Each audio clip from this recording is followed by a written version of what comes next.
안녕하세요. 성북학 개론입니다. 성북학 개론 오늘 첫 번째 시간에는 성북구의 지명 유래에 대해서 알아보고자 합니다. 성북구에 옛 지도들이 많이 남아 있는데요. 옛 지도를 보면서 성북구의 옛 지명은 어땠는지 또 어떻게 새로운 지명들이 생겼는지 알아보고자 합니다. 안녕하세요. 2024년 성북학 개론 첫 번째 시간입니다. 성북학 개론 1회부터 3회까지는 성북구의 지명에 대해 말씀드리겠습니다. 인간은 모든 사물에 이름을 붙입니다. 그런데 그 이름들은 변하는 것도 있고 변하지 않는 것도 있습니다. 땅에 붙인 이름, 지명도 마찬가지입니다. 우리 성북구에는 고려시대나 조선시대부터 내려오는 오래된 지명도 있지만 지난 100년 혹은 최근 몇 년 사이에 생긴 이름들도 많습니다. 행정구역이 바뀌거나 새로 주거지가 생기거나 하는 이유로 새로운 지명을 만들어 붙입니다. 지명의 변천은 옛 지도를 보면 잘 알 수 있습니다. 다행히 성북구는 예부터 수도 서울에 속한 지역이었기 때문에 많은 지도들이 남아 있어서 옛 지명을 쉽게 알 수 있습니다.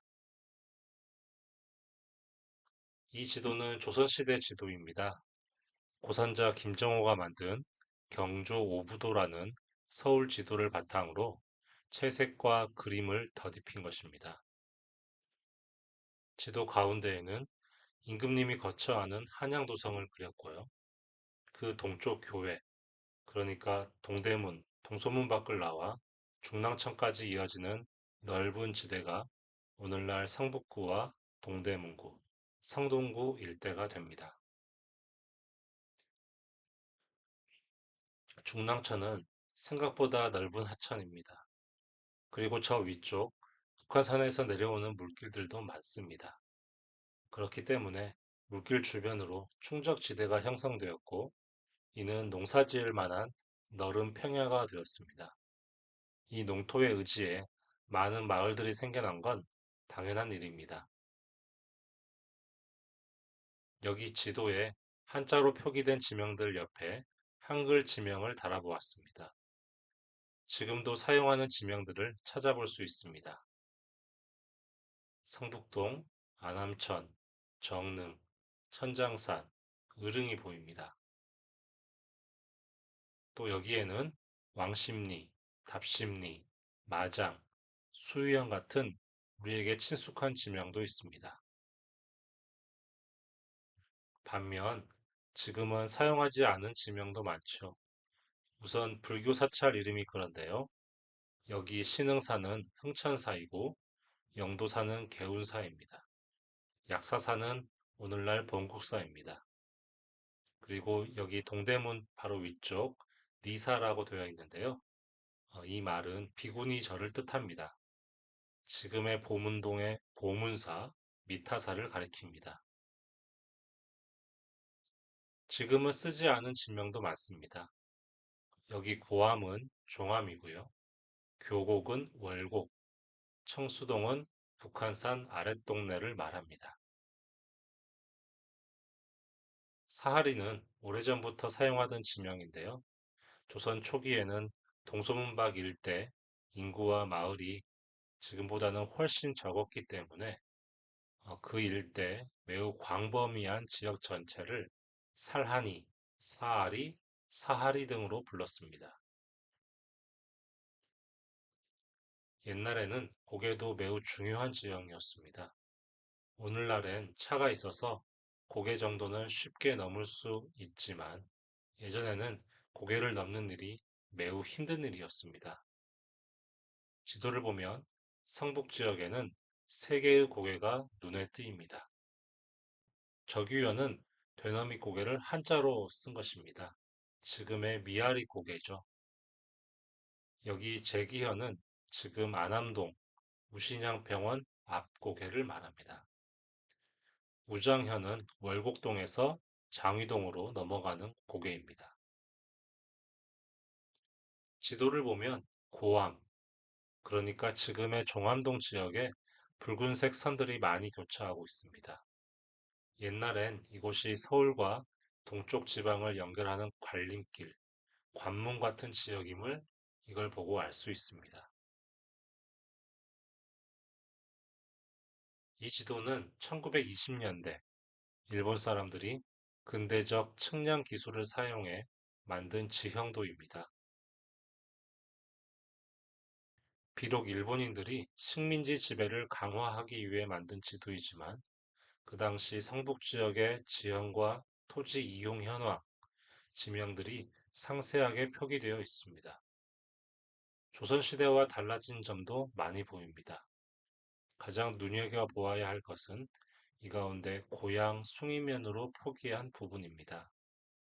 일본은 1914년 우리나라 행정구역을 전면적으로 개편하고 면 리제를 확립했습니다. 그때 성북지역은 서울, 그러니까 옛 한성부 관할구역에서 밀려나 경기도 고양군에 속하게 되었고, 그 중에서도 숭인면이 되었습니다. 조선시대 동부 숭신방, 인창방이라는 지역에 속했기 때문에 숭신에서 숭자, 인창에서 인자를 가져와 숭인면이라 했습니다. 면 아래에는 리가 있죠. 종합리, 상월곡리, 하월곡리, 도남리, 정릉리, 장위리, 석관리 같은 지명이 보입니다. 이때 구획한 리들이 현대에 들어와서 동으로 바뀌었습니다. 인정하기는 싫지만 일제강점기 초 지금 성북 지역의 행정구역의 얼개가 잡혔습니다. 그 외의 지명은 리보다는 작은 지명, 즉 인구수가 더 적은 지역입니다. 바로 성북동, 삼선평, 청수동, 기름동, 명덕동 같은 곳입니다. 그 외에 많은 정보들이 이 1920년대 지도에 들어 있습니다. 도로, 철로, 농지, 학교, 과수원, 채석장, 농장, 묘지 등의 위치를 이 지도에서 확인할 수 있습니다.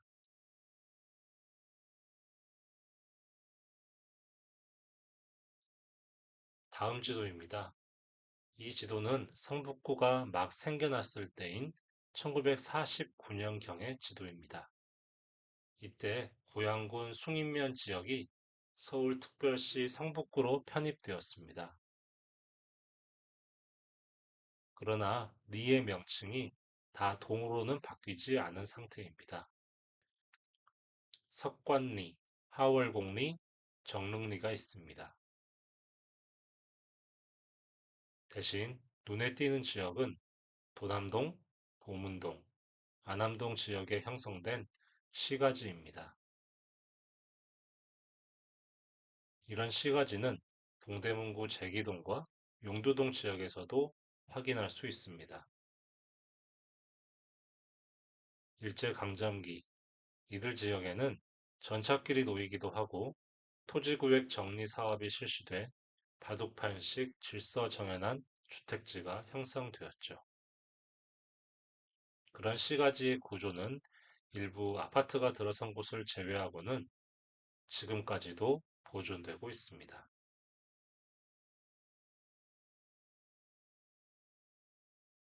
다음번엔 성북구의 각 동별 지명 유래를 알아보고자 합니다.